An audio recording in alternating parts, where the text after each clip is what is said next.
ഞങ്ങളുടെ അടക്കം ആൾക്കാർ നിന്നപ്പോ രാത്രി പോലീസുകാർ രണ്ടുപേരെ കനകാദുർഗയും ബിന്ദു അമ്മിണിയും കൊണ്ടുപോകും. അപ്പൊ അവിടുത്തെ ആൾക്കാർ ചോദിച്ചപ്പോൾ ദൂരെ സ്ത്രീകളാണെന്ന് തോന്നി. അപ്പം സാറേ സ്ത്രീകൾ എന്നു ചോദിച്ചു, അല്ലല്ല ഇവര് ട്രാൻസ്ജെൻഡേഴ്സ് ആണ്, ട്രാൻസ്ജെൻഡേഴ്സിന്റെ കാര്യത്തിൽ കോടതി ഒന്നും പറഞ്ഞിട്ടില്ലെന്ന് പറഞ്ഞാണ് രാത്രിയിൽ അകത്ത് കയറ്റിയത്. അങ്ങനെ വരെ ചെയ്ത ആൾക്കാരും അവരും സ്ത്രീകൾക്ക് ശബരിമലയിൽ യാതൊരു വിലക്കുമില്ല. ദേവസ്വം ബോർഡ് അയ്യപ്പന്റെ കാശെടുത്ത് നിലനിൽക്കുന്ന തിരുവിതാംകൂർ ദേവസ്വം ബോർഡ് അയ്യപ്പനെതിരെയാണ് കോടതിയിൽ വാദിച്ചത്.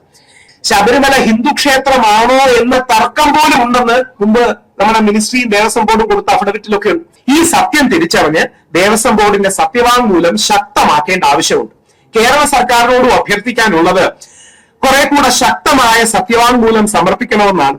അത് ഹിന്ദു വോട്ടുകൾക്ക് വേണ്ടിയോ NSSനെ ഭയന്നോ പ്രക്ഷോഭങ്ങൾ ഭയന്നോ ആകരുത്. പകരം ശബരിമലയുടെ ഭാഗത്താണ് ന്യായം എന്ന തിരിച്ചറിവ് കാരണമാകണം. ഇപ്പോ സുപ്രീം കോടതിയുടെ 9 അംഗ ബെഞ്ചിന്റെ പരിഗണനയിലേക്കാണ് ശബരിമലയും അനുബന്ധമായ 7 ചോദ്യങ്ങളും വരുന്നത്. ഇത് ഹിന്ദു സമൂഹത്തിന് മാത്രമല്ല, ഹിന്ദു, മുസ്ലിം, ക്രിസ്ത്യൻ, പാഴ്സി അടക്കം ഇന്ത്യയിലെ എല്ലാ വിശ്വാസ വിഭാഗങ്ങളെയും ബാധിക്കുന്ന ഒരു കേസായി മാറിയിട്ടുണ്ട്. സുപ്രീം കോടതിയുടെ 5 അംഗ ബെഞ്ച് അത് 7 അംഗ ബെഞ്ചിനും 7 അംഗ ബെഞ്ച് പിന്നീട് 9 അംഗ ബെഞ്ചിനും റഫർ ചെയ്യുകയും സുപ്രീം കോടതി എന്ത് തീരുമാനം എടുത്താലും എന്ത് നിലപാടെടുത്താലും കേശവാനന്ദ ഭാരതി കേസ് പോലെ ദശാബ്ദങ്ങൾ, ഒരുപക്ഷെ നൂറ്റാണ്ടുകൾ നിലനിൽക്കുന്ന വിധിയായി, പ്രസിഡന്റായി, കീഴ്വഴക്കമായി അത് മാറും എന്നുള്ളത് കൊണ്ട് വളരെ ശ്രദ്ധയോടെ കൈകാര്യം ചെയ്യണം. അതുകൊണ്ടാണ് ഞാൻ വളരെ ആലോചിച്ച് എഴുതിയതും ഞങ്ങളുടെ സുപ്രീം കോടതിയിലെ അഡ്വക്കേറ്റിനോടക്കം വെരിഫൈ ചെയ്തതുമാണ്. അതുകൊണ്ട് അതിന്റെ 2-3 വരികൾ വായിച്ചിട്ട് ഇതിലേക്ക് വരാം. സുപ്രീം കോടതിയിലെ ശബരിമല കേസ് വളരെ ശ്രദ്ധയോടെ കൈകാര്യം ചെയ്തില്ലെങ്കിൽ ദൂരവ്യാപകമായ പ്രത്യാഘാതങ്ങൾ സൃഷ്ടിക്കും. ഇതിന് ആദ്യം വേണ്ടത് ദേവസ്വം ബോർഡിന്റെ സത്യവാങ്മൂലം കുറെ കൂടെ ശക്തമാക്കണം. കഴിഞ്ഞ തവണ വളരെ വേദനയും വിഷമത്തോടും പറയട്ടെ, ആരെയും കുറ്റം പറയാനല്ല, ദേവസ്വം ബോർഡിന്റെ സത്യവാങ്മൂലം എഴുതിയിട്ട് സത്യവാങ്മൂലത്തിൽ പറയാനുള്ള കാര്യങ്ങൾ പറയാതെ വേറെ കാര്യങ്ങൾ പറയാനായി വാസു സാറിനെ നമ്മുടെ മുഖ്യമന്ത്രി ശ്രീ പിണറായി വിജയൻ അവർ സുപ്രീം കോടതിയിലേക്ക് വിട്ടിരുന്നു. അന്ന് റിപ്പോർട്ട് ചെയ്തവർക്ക് ഒരുപക്ഷെ ഓർമ്മ ഒന്ന് ആലോചിക്കണം.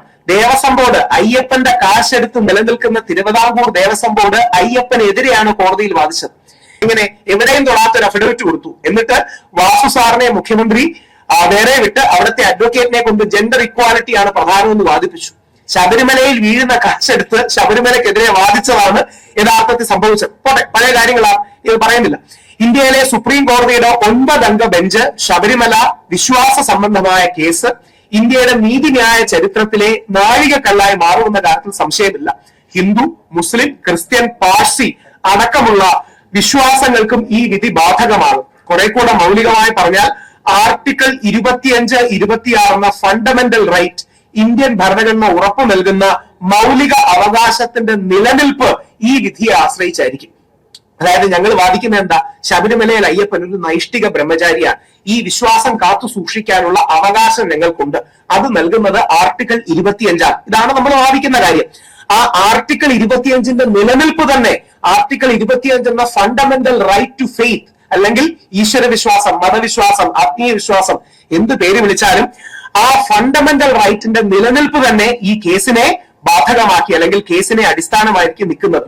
ഇതിൽ ഭരണഘടനാ ചോദ്യങ്ങൾ ഉണ്ടോ എന്ന് ചോദിച്ചാൽ തീർച്ചയായിട്ടും ഉണ്ട്. നമ്മുടെ എതിർവാദം ഞങ്ങൾ അനുകൂലിക്കുന്നില്ല, പക്ഷെ അവരെ ബഹുമാനിക്കുന്നു. ഫെമിനിസ്റ്റുകളും പുരോഗമനവാദികളും സ്വയം വിളിക്കുന്നവരും ആർട്ടിക്കിൾ 14 പരമാവധി ഇതിലേക്ക് കൊണ്ടുവരാൻ ശ്രമിക്കുക. അപ്പോൾ ആർട്ടിക്കിൾ 14ന്റെയും 25ന്റെയും ബാലൻസ് അഥവാ സന്തുലനം ഈ കേസിൽ വേണ്ടി വന്നേക്കാം, സംശയമൊന്നുമില്ല. അഭ്യഘട്ടങ്ങളിൽ പ്രത്യേകിച്ച് ആരും സപ്പോർട്ട് ചെയ്യാനില്ലാത്ത ഘട്ടത്തിൽ ഒറ്റയ്ക്ക് ഞാൻ മാത്രമായിട്ട് കേസ് കേട്ട സന്ദർഭങ്ങളുണ്ട്. അതായത് ശബരിമല കേസ് വിളിക്കുമ്പോൾ കേരള ഗവൺമെന്റ് ആൾക്കാർ കാണില്ല, തിരുവിതാംകൂർ ദേവസ്വം ബോർഡ് ആൾക്കാർ കാണില്ല. ഞാൻ മാത്രമായി സ്വന്തമായി കാശ് മുടക്കി ഡൽഹി പോയി സുപ്രീം കോടതി ഇരുന്ന അവസരങ്ങൾ ഉണ്ടായിട്ടുണ്ട്. അപ്പൊ അന്ന് സപ്പോർട്ട് ചെയ്യാൻ ആരും ഇല്ലാത്തൊരവസ്ഥയായിരുന്നു. പക്ഷെ ഇന്ന് എല്ലാവരും സപ്പോർട്ട് ചെയ്യുന്ന ഒരു അവസ്ഥയാണ്. അത് വളരെ നല്ലതാണ്. സർക്കാരിനോടും ദേവസ്വം ബോർഡിനോടും 2 റിക്വസ്റ്റ് ആണ്. ഒന്ന്, ദേവസ്വം ബോർഡിന്റെ അഫിഡവിറ്റ് വീക്കാണ്.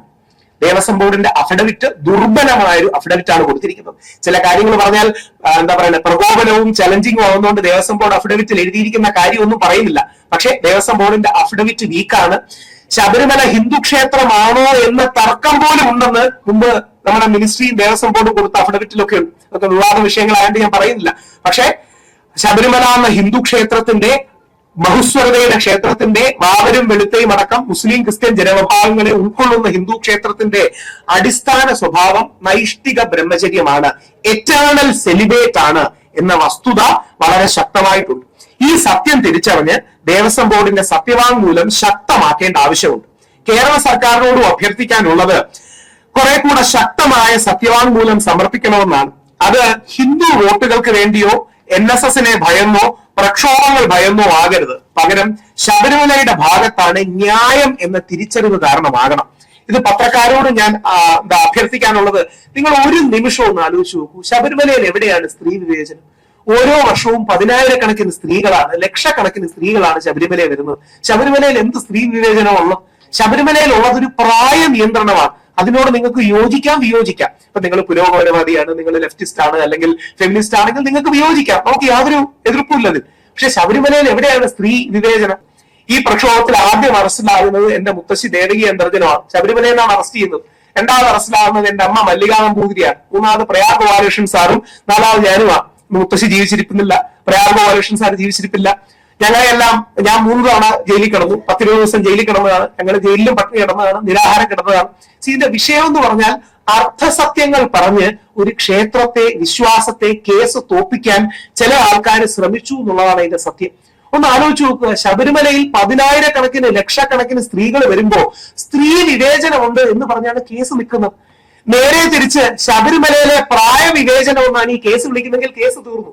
അതുകൊണ്ടാണ് അവരങ്ങനെ വിളിക്കാത്തത്.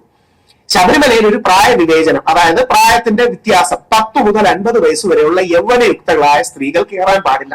ഇതാണ് ശബരിമലയിലെ വിശ്വാസം. ഇനി ആ വിശ്വാസത്തിന്റെ കാര്യം എന്താ?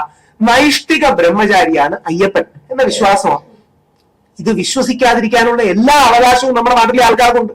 പക്ഷെ വിശ്വസിക്കുന്ന ഞങ്ങളെ പോലുള്ളവർക്ക് അത് പ്രാക്ടീസ് ചെയ്യാനുള്ള ഒരു സ്ഥലമാണ് ശബരിമല. ഇത്രയേ ഉള്ളൂ കാര്യം. സ്ത്രീകൾക്ക് ശബരിമലയിൽ യാതൊരു വിലക്കുമില്ല. യുവതികൾക്ക് ഒരു പ്രായ നിയന്ത്രണം മാത്രമാണ് ഉള്ളത്. അതിന്റെ കാരണം അവിടുത്തെ പ്രതിഷ്ഠാസങ്കല്പം നൈഷ്ഠിക ബ്രഹ്മചാര്യം ആണെന്നുള്ളതാണ്. ഈ വിഷയങ്ങൾ മറച്ചുവെച്ച് പല കോണുകളിൽ നിന്ന് സ്വാർത്ഥ താല്പര്യങ്ങൾ, അജണ്ടകൾ അടിച്ചേൽപ്പിക്കാനുള്ള നീക്കം ഉണ്ടായി.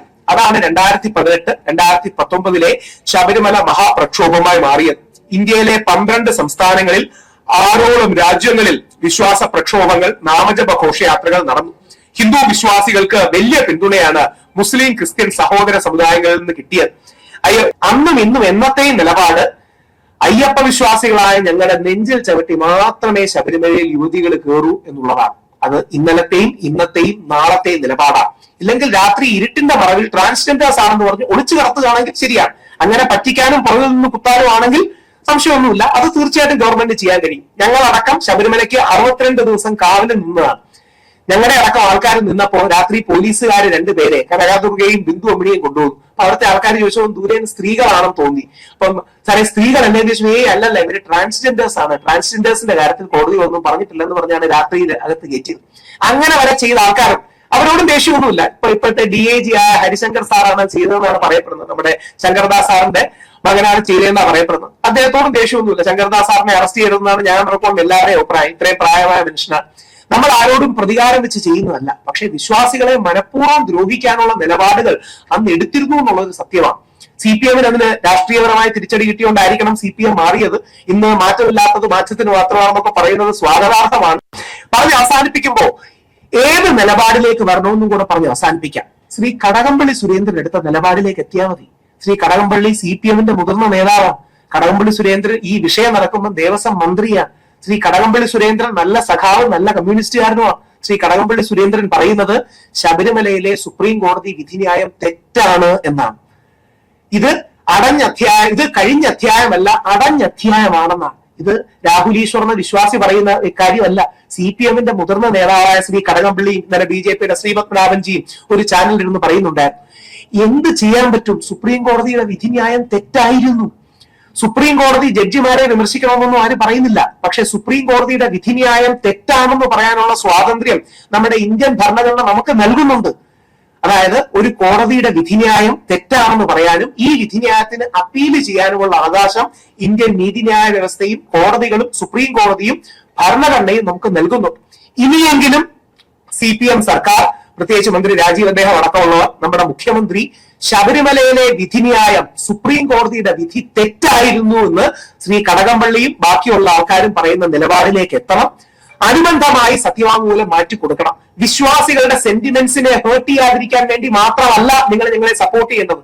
ഞങ്ങൾ പറയുന്നതാണ് ന്യായം എന്നുള്ളത് കൊണ്ടാണ്, നമ്മൾ പറയുന്നതാണ് നീതി എന്നുള്ളത് കൊണ്ടാണ്, നമ്മുടെ ഭാഗത്താണ് ശരി എന്നുള്ളത് കൊണ്ടാണ്. അതുകൊണ്ടാണ് ശബരിമലയിൽ സ്ത്രീ വിവേചനമില്ല, യുവതി പ്രവേശനം അല്ലെങ്കിൽ പ്രായ നിയന്ത്രണമാണുള്ളത്. ഒരു വാക്കും കൂടെ പറഞ്ഞ് നിങ്ങൾ റിപ്പോർട്ട് ചെയ്യണ്ട, നിങ്ങളുടെ അറിവിന് വേണ്ടി പറഞ്ഞാൽ ഇത്രയൊക്കെ ശബരിമലയിൽ നമ്മുടെ ഭാഗത്താണ് നീതി ന്യായമെങ്കിൽ എങ്ങനെയാണ് സുപ്രീം കോടതി കേസ് ഇടണമെന്നൊരു ചോദ്യം വരില്ലേ? നമ്മുടെ ഭാഗത്താണ് ഇത്രയും നീതി ന്യായമെങ്കിൽ, ശബരിമലയിൽ സ്ത്രീകൾക്ക് പ്രവേശനത്തിന് വിലക്കൊന്നുമില്ലെങ്കിൽ, ശബരിമലയിൽ യുവതികൾക്ക് പ്രായ നിയന്ത്രണം മാത്രമേ ഉള്ളെങ്കിൽ ഇത്രയും വർഷം കേസ് നടന്ന് സുപ്രീം കോടതിയുടെ 5 അംഗ ബെഞ്ചിന്റെ വിധി എങ്ങനെ വന്നു എന്നൊരു സ്വാഭാവിക ചോദ്യം ആൾക്കാർക്ക് തോന്നില്ലേ? ആ ചോദ്യത്തിന്റെ ഉത്തരം ഇങ്ങനെ മൂക്കി പിടിക്കുന്നതിന് പകരം ദീപക് മിശ്രാജി ഇങ്ങനെ മൂക്കി പിടിക്കാൻ നോക്കിയതാണ്. അതായത് ഇങ്ങനെ പറയുന്നതിന് പകരം വളഞ്ഞ വഴി യൂണിഫോം സിവിൽ കോഡ് കൊണ്ടുവരാൻ ഒരു കളമൊരുക്കാൻ വേണ്ടി ജസ്റ്റിസ് ദീപക് മിശ്ര എന്ന ഇന്ത്യയുടെ ചീഫ് ജസ്റ്റിസ് ആയിരുന്ന വ്യക്തി വളഞ്ഞ വഴിയിൽ മൂക്കി പിടിച്ചതാണ്. അന്ന് ഞാൻ പറഞ്ഞപ്പോൾ അത് വിവാദം ഉണ്ടാകുകയും സുപ്രീം കോടതിയിൽ എനിക്ക് കോടതി ലക്ഷ്യത്തിന്റെ അടുത്ത് വരെ എത്തുകയും ചെയ്തു.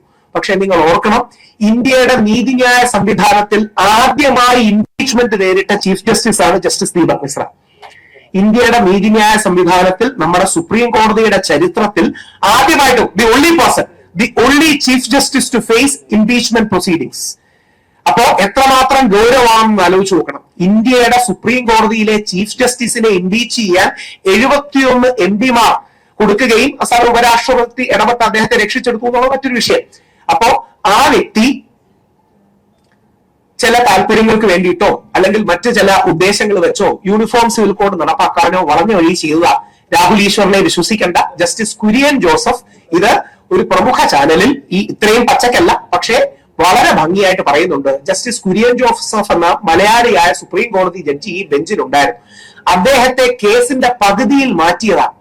ഇതിൽ നടന്ന സത്യങ്ങളാണ് ഞാൻ പറയണേ, ആൾക്കാരെ കോട്ട് ചെയ്താണ് പറയുന്നത്. ജസ്റ്റിസ് കുര്യൻ ജോസഫ് എന്ന കേരളത്തിന്റെ അഭിമാനമായ സുപ്രീം കോടതിയിൽ ഏറ്റവും കൂടുതൽ വിധിന്യായം എഴുതുന്ന ജഡ്ജി ശബരിമലയ്ക്ക് അനുകൂലമായിരുന്നു എന്നുള്ളത് കൊണ്ട് ഒരു ദിവസം ഹിയറിംഗ് കഴിഞ്ഞ് അടുത്ത ദിവസം വന്നപ്പോൾ പുള്ളി ബെഞ്ചിലില്ല. നിങ്ങൾ ആലോചിച്ച് നോക്കണം. അതായത് കോടതി കേസ് ഇട്ടുകൊണ്ടിരിക്കുകയാണ്, അടുത്ത ദിവസം ഒന്നും പുള്ളി ബെഞ്ചിലില്ല. ഇത് അദ്ദേഹം നമ്മുടെ ജോണി ലൂക്കാസ് സാറിനോടുള്ള ഇന്റർവ്യൂവിൽ അദ്ദേഹം പറയുന്നുണ്ട്, ഇതിന് കാലവും ഭാവിയും കണക്ക് പറയുമോ അല്ലെങ്കിൽ കാലവും ഭാവിയും ചോദിക്കുമോ? ആ ചോദിച്ചതാണ് നമ്മൾ തെരുവുകളിൽ നാമജപ പ്രക്ഷോഭവുമായിട്ട് കണ്ടത്. അപ്പോ ചില അജണ്ടകൾ നടപ്പാക്കാനായി, പ്രത്യേകിച്ച് യൂണിഫോം സിവിൽ കോഡ് പോലുള്ള അജണ്ടകൾ നടപ്പാക്കാനായി വളഞ്ഞ വഴിയിലൂടെ ഹിന്ദു സ്ത്രീകൾക്ക് വേണ്ടി എന്തോ വലിയ ത്യാഗം ചെയ്തു, ഇനി മുസ്ലിം സ്ത്രീകളെ രക്ഷിക്കാൻ, ക്രിസ്ത്യൻ സ്ത്രീകളെ രക്ഷിക്കാനായിട്ട് യൂണിഫോം സിവിൽ കോഡ് കൊണ്ടുവരാം എന്ന ചില ആൾക്കാരുടെ അല്ലെങ്കിൽ പ്രത്യേകിച്ച് ദീപക് മിശ്രാജി അടക്കമുള്ളവരുടെ അജണ്ടകൾ പുഷ് ചെയ്യാനാണ് നോക്കിയത്. നിങ്ങൾ കൊടുക്കണമെങ്കിൽ കൊടുത്താൽ മതി, ഇല്ലെങ്കിൽ എഴുതണ്ട. പക്ഷെ പ്രധാനമായിട്ട് കൊടുക്കേണ്ട വിഷയം ശബരിമല വിധിന്യായത്തിൽ ദേവസ്വം ബോർഡ് അഫിഡവിറ്റ് ശക്തമാക്കണം, സർക്കാർ വിശ്വാസികൾക്ക് അനുകൂലമായ നിലപാടെടുക്കണം. എടുത്തില്ലെങ്കിൽ നമ്മൾ ജയിക്കും, അത് വേറെ, പക്ഷെ എടുക്കണമെന്നുള്ളതാണ് അഭ്യർത്ഥന. കാരണം ദൂരവ്യാപകമായി ആർട്ടിക്കിൾ 25 എന്ന ഫണ്ടമെന്റൽ റൈറ്റിന്റെ നിലനിൽപ്പ്, നാളെ ഓരോ അമ്പലങ്ങളുടെയും നിലനിൽപ്പ് ഈ കേസ്, അല്ലെങ്കിൽ അമ്പലം മാത്രമല്ല, അമ്പലം, പള്ളി, വിഹാരം, ഗുരുദ്വാര, മോസ്ക് അടക്കമുള്ള കാര്യങ്ങൾ ഇതുമായി ബന്ധപ്പെട്ട് നിൽക്കും. ഒരു കോൺസെപ്റ്റ് കൂടെ പറഞ്ഞ് അവസാനിപ്പിക്കാം. ദൈവത്തെ ഓർത്ത് നിങ്ങൾ അറിഞ്ഞിരിക്കേണ്ടത്, അമ്പലം ഒരു പബ്ലിക് പ്ലേസ് അല്ല, പള്ളി ഒരു പബ്ലിക് പ്ലേസ് അല്ല. മുസ്ലിം പള്ളിയും ക്രിസ്ത്യൻ പള്ളിയും ബുദ്ധിസ്റ്റ് വിഹാരവും ജൂതന്മാരുടെ സിനഗോഗും സിഖുകാരുടെ ഗുരുദ്വാരയും പബ്ലിക് പ്ലേസ് അല്ല, അത് വിശ്വാസികളുടെ സ്ഥലമാണ്. അതായത് പബ്ലിക് പ്ലേസ് എന്ന് പറഞ്ഞാൽ ഒരു പബ്ലിക് പാർക്ക് പോലെയോ അല്ലെങ്കിൽ ടൂറിസ്റ്റ് സ്പോട്ട് പോലെയോ എവിടെയും എല്ലാവർക്കും നിയമങ്ങളോ ആചാരങ്ങളോ അനുഷ്ഠാനങ്ങളോ ഇല്ലാതെ ചെന്ന് കയറാൻ കഴിയുന്ന ഒരു സ്ഥലമല്ല. അമ്പലമല്ല, പള്ളിയല്ല, വിഹാരമല്ല. അതൊരു നമ്മുടെ അല്ലെങ്കിൽ ഹിന്ദു വിശ്വാസത്തിന്റെ ഭാഷയിൽ പറഞ്ഞാൽ it is the home of the deity. ദേവതയുടെ വീടാണ്, അയ്യപ്പന്റെ വീടാണ്, അല്ലെങ്കിൽ വിശ്വാസികളുടെ പ്രൈവറ്റ് സ്ഥലമാണ്, വിശ്വാസികളുടെ സ്വകാര്യ സ്ഥലമാണ്, വിശ്വസിക്കുന്നവരുടെ സ്വകാര്യ സ്ഥലമാണ്. അതിലേക്ക് നുഴഞ്ഞു കയറാനാണ് പല ആൾക്കാരും ശ്രമിച്ചത്. ആ സങ്കല്പങ്ങളെ ദുർബലപ്പെടുത്താനാണ് ശ്രമിച്ചത്. അപ്പം ചിലർക്കെങ്കിലും നിങ്ങളുടെ മനസ്സിലൊരു ചോദ്യം ഉണ്ടാവും, ഈ പണ്ട് ജാതീയത ഉണ്ടായിരുന്നില്ലേ, പണ്ട് ഉച്ചനീചത്വങ്ങൾ ഉണ്ടായിരുന്നില്ലേ? വളരെ ശരിയാണ്, ഉണ്ടായിരുന്നു. പക്ഷെ ശബരിമലയിൽ ഇല്ലായിരുന്നു എന്ന് 1991 കേസിൽ ഹൈക്കോടതി രേഖപ്പെടുത്തിയിട്ടുണ്ട്. ഓർക്കുക, കേരള ഹൈക്കോടതി 1991 എസ് മഹേന്ദ്രൻ വേഴ്സസ് ട്രാവൻകൂർ ദേവസ്വം ബോർഡിൽ കേരള ഹൈക്കോടതി എടുത്തെഴുതുന്നുണ്ട്, ചരിത്രത്തിൽ ഒരു കാലത്തും ശബരിമലയിൽ ജാതീയമായ ഉച്ചനീചത്വങ്ങൾ ഇല്ലായിരുന്നു, വർഗീയത ഇല്ലായിരുന്നു, എല്ലാ വിഭാഗങ്ങളെയും ചേർത്ത് നിർത്തിയിരുന്നതാണ്. ബാബരും വെളുത്തയും ഉണ്ട്, എല്ലാ ജാതി വിഭാഗങ്ങളും ഉണ്ട്. ഇത് ഹൈക്കോടതിയുടെ ഫൈൻഡിംഗ് ആയി ഹൈക്കോടതി വിധിന്യായത്തിൽ എഴുതി വെച്ചിരിക്കുന്നതാണ്. അപ്പോ ശബരിമലയെ ബാക്കിയുള്ള വിഷയങ്ങളുമായി ബന്ധപ്പെടുത്തി ഈ കേസിനെ ദുർബലപ്പെടുത്താൻ പലരും ശ്രമിക്കുന്നുണ്ട്. അത് ചെയ്യരുത് എന്നൊരു വിശ്വാസിയുടെ പ്രാർത്ഥനയായി, അപേക്ഷയായി നിങ്ങളുടെ മുമ്പിൽ വെക്കുന്നു. സുപ്രീം കോടതിയിൽ ഈ കേസിൽ കക്ഷിയാണ്, അതുകൊണ്ട് തന്നെ നമ്മൾ ഈ കാര്യങ്ങൾ എഴുതി കൊടുക്കും. സർക്കാരിന്റെ ദേവസ്വം ബോർഡിന്റെ അഫിഡവിറ്റ് ശക്തമാകണം, വിശ്വാസികളെ ശക്തമായി പിന്തുണയ്ക്കണമെന്ന് വളരെ താഴ്മയായി അഭ്യർത്ഥിക്കുകയും ചെയ്യും.